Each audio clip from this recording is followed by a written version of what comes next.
Hi friends, welcome to the channel. ఈ వీడియోలో మనం చూడబోతున్నాం రోషన్ మ్యాథ్యూ యాక్ట్ చేసి మలయాళంలో వచ్చిన చతుర మూవీ రివ్యూ.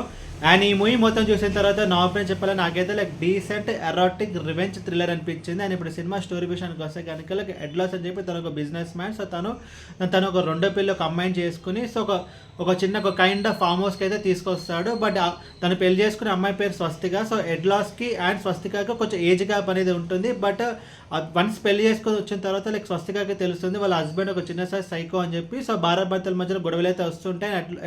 అండ్ ఎడ్లాస్ స్వస్తికని అయితే చాలా ఇబ్బంది అయితే పెడుతుంటాడు. సో అప్పుడు వాళ్ళ ఫ్యామిలీలో అప్పుడు ఆ ఇంటికి ఒక మేల్ నర్స్ అయితే వస్తాడు. ఆ మేల్ నర్స్ క్యారెక్టర్ ప్లే చేసింది రోషన్ మ్యాథ్యూ. ఎందుకంటే తను వచ్చేసి ఆ ఫ్యామిలీని టేక్ కేర్ చేయడానికి ఇప్పుడు ఇక్కడ వచ్చిన తర్వాత అప్పుడు స్వస్తికాకి అండ్ రోషన్ మ్యాథ్యూ మధ్యలో ఒక రిలేషన్షిప్ అనేది బిల్డ్ అవుతుంది. సో వాళ్ళిద్దరు కలిసి హస్బెండ్ అయితే చంపాలనుకుంటారు. అండ్ ఆ తర్వాత ఏం జరిగింది అనేది మిగతా స్టోరీ. ముందుగా ఈ సినిమా ప్లస్ పాయింట్స్ గురించి మాట్లాడుకుంటే కనుక ఈ మూవీ యొక్క స్టోరీ ఈ స్టోరీ మనం చూసుకుంటే కనుక నాట్ ఓన్లీ కేరళ ఇండియా మొత్తంలో ఇలాంటి ఒక ఇన్సిడెంట్స్ అయితే చాలా జరుగుతుంటాయి.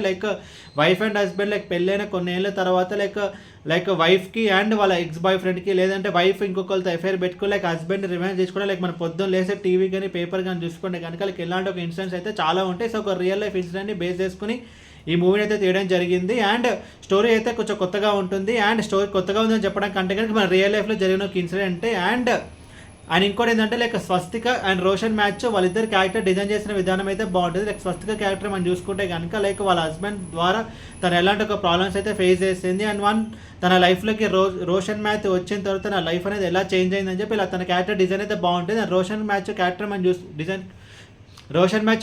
చూసుకుంటే కనుక కొన్నిసార్లు తనైతే రివెంజ్కి అయితే సపోర్ట్ చేస్తాడు. బట్ కొన్నిసార్లు తనైతే రివెంజ్కి అయితే సపోర్ట్ చేయడు. బికాస్ తనకి మొరాలిటీ ఇంపార్టెంట్ అని చెప్పి అంటుంటారు. And majority of the movie ఈ ముగ్గురు క్యారెక్టర్స్ అయితే జరుగుతుంది. అండ్ ఈ మూవీ యొక్క రన్ టైం కూడా జస్ట్ 2 hours ఉంటుంది.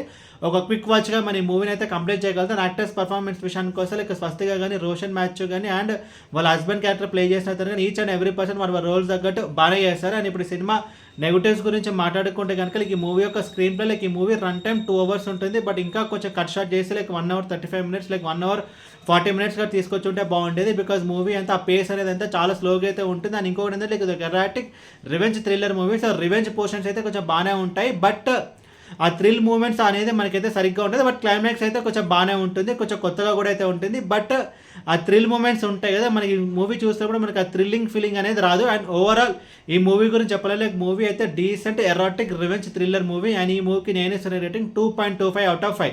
ఏ వీడియో మీకు నచ్చితే కనుక లైక్ కొట్టి షేర్ చేసి మీ ఫ్రెండ్స్ అంతా సబ్స్క్రైబ్ చేయించండి. అండ్ మీకు ఇంకా వేరే సినిమా రివ్యూస్ కావాలన్నప్పుడు కింద కామెంట్ బాక్స్లో కామెంట్ చేయండి. Thank you.